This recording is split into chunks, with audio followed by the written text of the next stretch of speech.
हे भगवान फिर उसकी गति क्या होगी? आपने तो स्पष्ट कह दिया कि जिसका मन वश में नहीं, जिसकी इंद्रियां वश में नहीं, उसके लिए योग प्राप्त होना कठिन, अर्थात भगवत प्राप्ति होना कठिन है।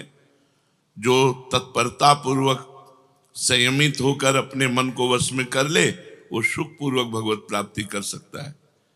पर उस साधक की क्या गति होगी जिसका मन, बुद्धि, चित्त, अहंकार ये वश में नहीं है, और वो साधना करता है, नाम जप करता है, सत्संग करता है, स्वाध्याय करता है, पर इंद्रिय विजयी नहीं है, मन विजयी नहीं है। अंतिम समय उसकी भगवत स्थिति नहीं रहेगी, क्योंकि वो मन विजयी नहीं है। विषयाशक्ति है, असावधानी है, अंतकाल में मन परमात्मा में नहीं लगा, विचलित हो गया, साधन से हट गया, परमात्मा की प्राप्ति नहीं हुई।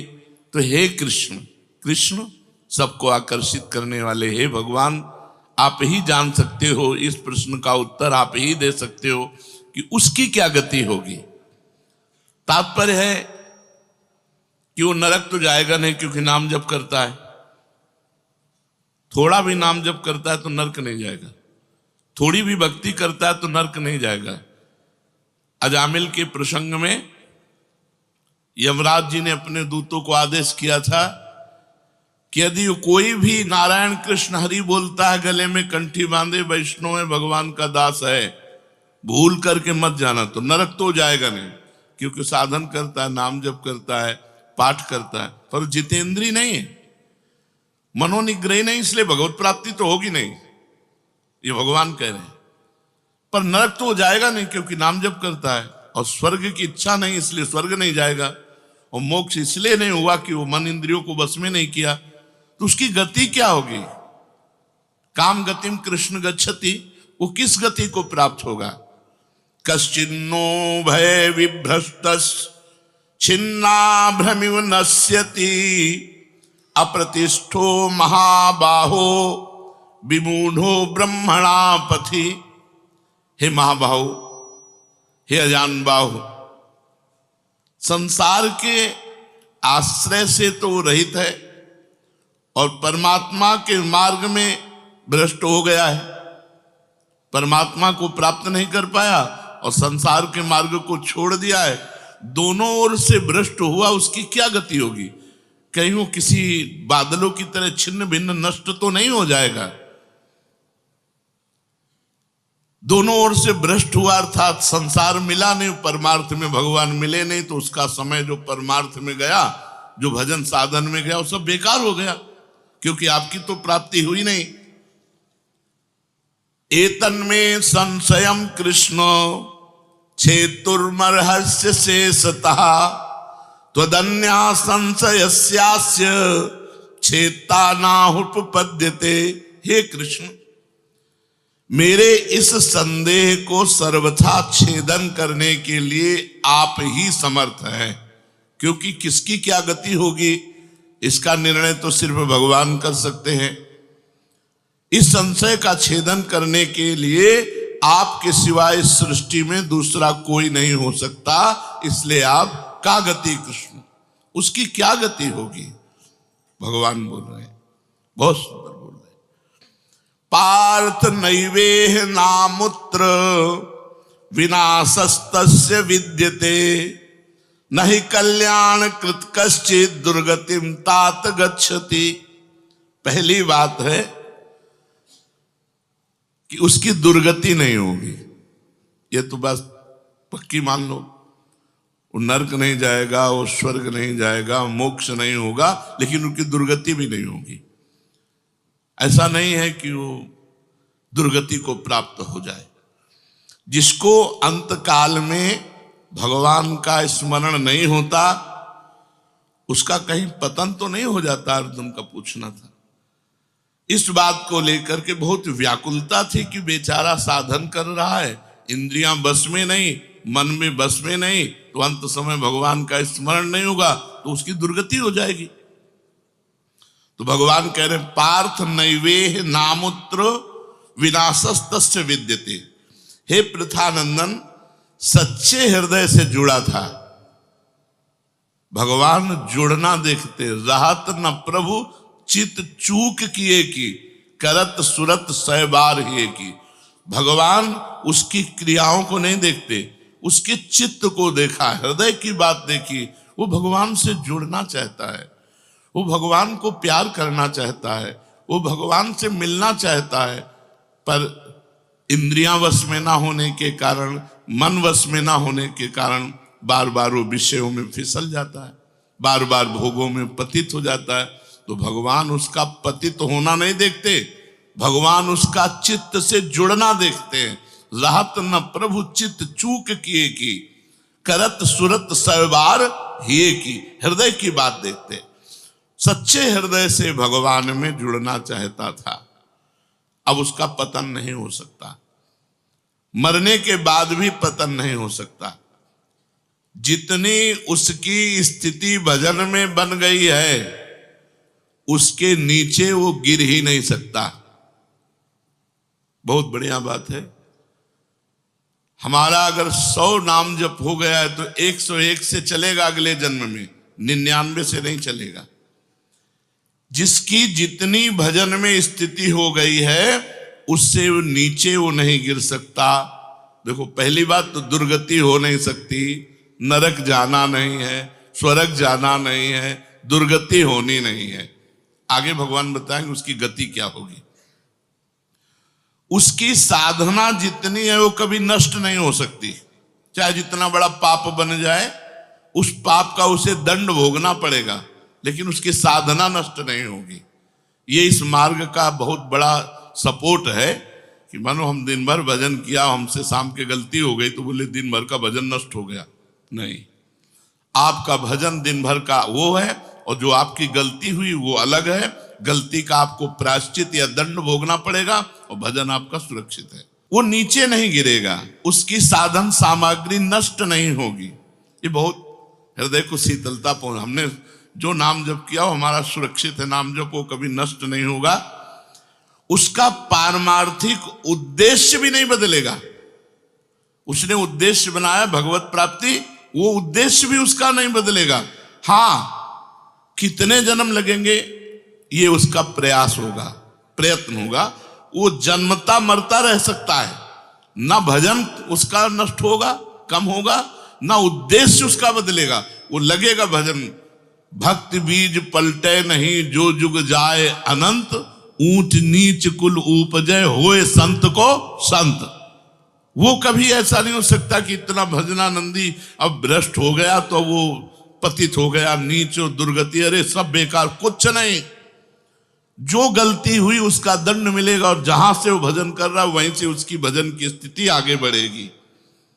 जैसे उदाहरण में राजर्षि भरत का उदाहरण दिया था कि हिरन पे वृत्ति गई तो हिरन बने, लेकिन गंडकी नदी में खड़े होके हिरन बन करके भी इतना भजन किया कि अगला जन्म जड़ भरत जी के रूप में ब्रह्मबोध संपन्न महापुरुष के रूप में हुआ। तो भगवान कहते हैं, नहीं कल्याण कृत कश्चित दुर्गतिम तात गच्छति। अर्जुन, हे तात, बहुत प्यार भरा संबंध है, उसकी दुर्गति नहीं हो सकती। जो मेरा थोड़ा भी भजन किया है उसकी दुर्गति नहीं हो सकती। साधक के लिए बहुत ही पॉइंट के आश्वासन की बात कह रहे कि थोड़ा भी भजन किया तो उसकी दुर्गति नहीं हो सकती, और अगले जन्म में परमात्मा प्राप्ति की लालसा इतनी प्रबल होगी कि वो इंद्रियों मन को वश में कर लेगा। इस जन्म में जो चूक हुई वो अगले जन्म में सुधार लेगा। उसकी दुर्गति नहीं होने का तात्पर्य है कि जो मनुष्य कल्याणकारी कार्य में लगा हुआ है, जिसके लिए मनुष्य शरीर मिला है, वो कार्य कर रहा है, भजन कर रहा है, सत्संग कर रहा है, स्वाध्याय कर रहा है, ठाकुर सेवा कर रहा है, वो अपने असली कार्य में लगा हुआ है, पर उसका मन चलायमान है, उसकी इंद्रियां चलायमान, तो उसकी दुर्गति नहीं होगी। कारण कि उसका ध्येय चिन्मय तत्व तो भगवान में है, इसलिए उसका पतन नहीं हो सकता। मैं उसकी रक्षा करता हूं, तो उसकी दुर्गति कैसे हो सकती है? क्योंकि उसने थोड़ा भी सही मेरा भजन किया है। मेरी दृष्टि सर्वभूत हिते रता है, सब पर मोरी बराबर दाया, सब मम प्रिय सब मम उपजाए, मैं सबको प्यार करता हूं। फिर जो मनुष्य मेरी तरफ चल पड़ा, अपना किसी तरह से कल्याण परम हित मानकर मेरी तरफ चल पड़ा, तो मैं उसे सबसे ज्यादा प्यार करता हूं। फिर मैं जिसे प्यार करता हूं उसकी दुर्गति कैसे हो सकती है? प्यार तो सबको करता हूं, लेकिन जो अपना मान करके मेरी तरफ चल पड़ा, मेरा भजन करने लगा, उसकी दुर्गति कैसे हो सकती है?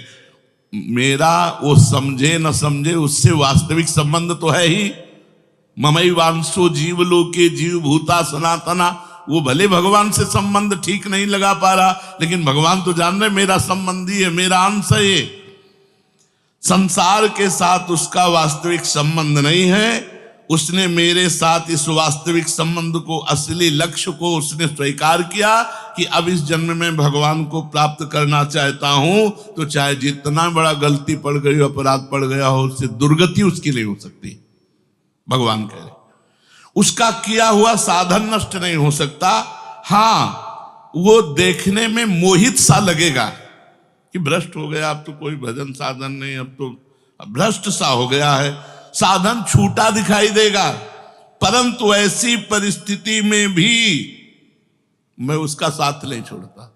उसने मेरा भजन छोड़ दिया, मेरा साधन छोड़ दिया, लेकिन मैं उसका, जैसे एक सत्संग में दृष्टांत में देते थे कि जगन्नाथ जी की सेवा में श्रीअंग पार्षद रहते थे, तो उनमें से एक पार्षद वैश्या संसर्ग करने लगे कुसंग के कारण।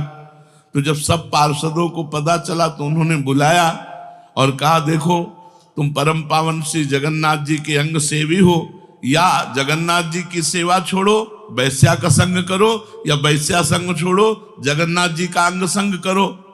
तो भगवान की माया से मोहित हुए, साधन से गिरे हुए होने के कारण उन्होंने जगन्नाथ जी का अंग संग छोड़ दिया और वैश्या का अंग संग स्वीकार किया। आश्चर्य की बात कि जब उनका शरीर पूरा हुआ, वैश्यागामी जो अंग संग सेवी थे, तो जब शरीर पूरा हुआ तो जगन्नाथ जी ने स्वप्न में अपने पार्षदों को आदेश किया कि उसकी अंत्येष्टि क्रिया हमारे पार्षदों जैसी की जाए। तो उनका प्रभु स्वप्न में ही कहा कि प्रभु उन्होंने तो आपको छोड़कर वैश्या को स्वीकार कर लिया था। तो बोले उन्होंने छोड़ दिया था, ये उनकी हिम्मत है, हमारी हिम्मत नहीं, हमारा स्वभाव नहीं है, हमारी सामर्थ्य नहीं है। हम एक बार जिसको पकड़ लिया उसको कभी छोड़ते नहीं। तो भगवान यहां कह रहे हैं कि कभी कभी वो मोहित हो जाता है, वो साधन छोड़ता, लेकिन मैं उसे नहीं छोड़ता। ये खास बात समझो, मैं उसे नहीं छोड़ता।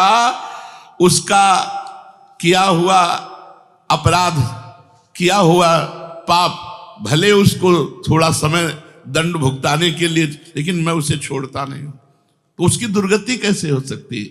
इसलिए घटना घट सकती है। ये तो भगवान कह रहे हैं मनमानी मत करना, कह रहे घटना घट सकती है। आपने अपराध किया, आपको पाप का दंड मिल सकता है, लेकिन मैं उसके अंदर ऐसी व्याकुलता पैदा करूंगा कि वो सब प्रपंच छोड़कर दौड़कर मेरी तरफ भाग पड़ेगा, क्योंकि मैं उसे नहीं छोड़ता। जैसे गोपियों में थोड़ा अभिमान आया, मैं अंतर ध्यान हुआ, लेकिन उन्हीं के बीच में रहकर जहां व्याकुल हुई मैं प्रकट हो गया। तो भगवान कह रहे हैं कि एक बार जिसके भीतर थोड़ी भी साधना चल पड़ी, थोड़े भी संस्कार भक्ति के पड़ गए, नाम जप करना, वाणी पाठ करना, थोड़ा भी भगवत्कार, कर्म चैव तदर्थीयम सदित्येवाभिधीयते, तो उसका कभी पतन नहीं हो सकता जो संस्कार पड़ गया भक्ति का, क्योंकि सत वस्तु का कभी अभाव नहीं होता। तो फिर प्रभु गति क्या होती है उसकी? तो भगवान कह रहे प्राप्य पुण्य कृताम लोका नुषित्वा शाश्वती समाह शुचीनाम श्रीमताम गेहे योग भ्रष्टो भी जायते। आहा, प्राप्य पुण्य कृताम लोकान, उसने गंगा स्नान किया है, उसने नाम जप किया है, उसने वाणी पाठ किया है, उसने ठाकुर सेवा की, तो कोई साधारण है? बहुत बड़ा धनी है। भले लोक भ्रष्ट हो गया है, भले इंद्रियां उसके कब्जे में नहीं, भले मन उसके कब्जे में नहीं, लेकिन साधारण जीव नहीं है। वो भगवान का जन है, उसने नाम जप किया है, वाणी पाठ किया है, ठाकुर सेवा की, धामवास किया, तीर्थ अवगान किया, प्राप्य पुण्य कृताम लोकान। जो बड़े बड़े याज्ञिकों को, कि बोले इतने यज्ञ किए, अश्वमेध यज्ञ की, जो बड़े बड़े याज्ञिकों को जो सांगोपांग करते हैं, उन लोगों को स्वर्ग आदि लोकों पर अधिकार होता है। इसलिए वो पुण्य कर्म कहते हैं तो पुण्य लोक उनको प्राप्त होते हैं। पाप कर्म करने वालों को नरक भेजा जाता है। परंतु साधक पुण्य कर्म थोड़े किए, भजन किए, तो जैसे किसी रास्ते में चल के उसकी वीआईपी व्यवस्था की जाए, ऐसी व्यवस्था उसकी होती है स्वर्ग में। जितने दिन उसको अगला जन्म नहीं मिलेगा, उतने दिन भारी व्यवस्था स्वर्ग में उसकी होगी। पुण्यवताम लोके, जो बड़े बड़े पुण्य आत्मा पुरुष प्राप्त करते हैं, इतनी अमुक यज्ञ की, अश्वमेध यज्ञ की सांगोपांग, उनको उसकी वीआईपी व्यवस्था होगी। प्राप्य पुण्य कृताम लोका नुषित्वा शाश्वती समाहा। उसको शुभ कर्म का परिश्रम, बड़े बड़े परिश्रम करके जो स्वर्ग आदि के भोग प्राप्त करते हैं, उसे न प्रार्थना करनी पड़ी है, न शुभ कर्म करना पड़ा है, न यज्ञ आदि कर्मों का सांगोपांग अनुष्ठान करना पड़ा है, उसकी ना स्वर्ग की चाह है, तो उसकी व्यवस्था होगी। शरीर छूटते ही दिव्य लोक में जाकर के दिव्य भोगों की व्यवस्था, क्योंकि मन चंचल था ना, इंद्रियां चंचल थी ना, मृत्यु लोक के भोगों में ले भोग, स्वर्ग के भोग, सुंदर सुंदर जितने भोग हैं उन सब की बाहुल्यता। वहां भोगों की जो वासना बनी थी उसके अनुसार भोग, मान लो स्त्री की जो एक से एक अप्सरा, दुनिया का सब वैभव स्वर्ग में विराजमान है, त्रिभुवन में खूब भोगने के लिए सब एकत्रित कर दिया। क्योंकि भजनानंदी कोई साधारण थोड़ी है, उसकी वीआईपी व्यवस्था हुई। अब अंत समय से साधन में विचलित मना हो जाने के कारण जो बड़े बड़े परिश्रमों से, पुण्यों से प्राप्त होता है, वो ऐसे स्वाभाविक रूप से रास्ते में प्राप्त हो रहा है। ये उसकी गति नहीं है, ये अयाचिक वृत्ति से उसकी वीआईपी व्यवस्था है कि अब ले जा रहे हैं तो रास्ते में ऐसे थोड़ी कि कोड़ा मारते, पानी भी नहीं पिया रहे, धूप में ले जा, नहीं, सीधे उसको आनंद पूर्वक स्वर्ग आदि लोकों की दिव्य भोग वृत्तियां, जिन भोगों के लिए वो विचलित रहा है मनुष्य साधना करते समय, वो सारे भोग उसको वहां प्राप्त होंगे। वहां रहने पर इतना भोग दिलाया जाता है कि उसकी अरुचि हो जाती है स्वर्ग के भोगों से। तो मर्तलोक में आके दोबारा फंसेगा क्या?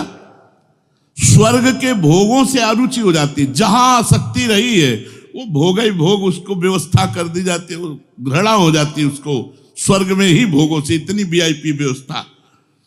क्योंकि अंदर से तो भजन था, उद्देश्य भगवान की प्राप्ति का था, तो स्वर्ग आदि के भोग भोगने पर उसे घृणा हो जाती है। वो